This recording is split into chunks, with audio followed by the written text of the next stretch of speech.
Pre peniaze urobia všetko. Napríklad lámať zuby, trhať vlasy, kradnúť kolobežky, Aj tady je kolobežka. ničiť si vzťah.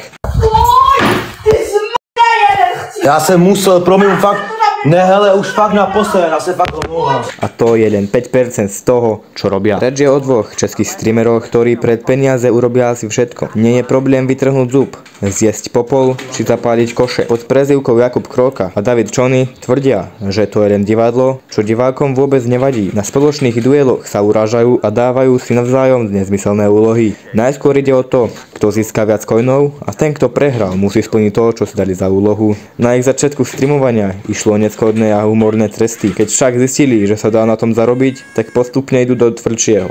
Ich streamy sleduje cez 6000 ľudí, čo je na Česko dosť vysoké číslo. Ten zub, čo som spomenul na začiatku, tak asi to bol umelý, pretože to by teklo krvi. Ja vážne neviem, v čom robím chybu. Keď to sledujú 10 až 13 ročné deti, tak to podľa mňa začnú robiť aj oni. Ale nie len na streame, ak s kamarátmi, ale v praxi medzi ľuďmi. Ale to sa asi moc namýšľam. Sranda je, že TikTok ich ani nezablokuje. Ale keď sa tak dostaneš ban na jeden rok. Snad to čím skôr skončí, pretože toto je hrozné niečo s týmto životom, čo sa dneska robí.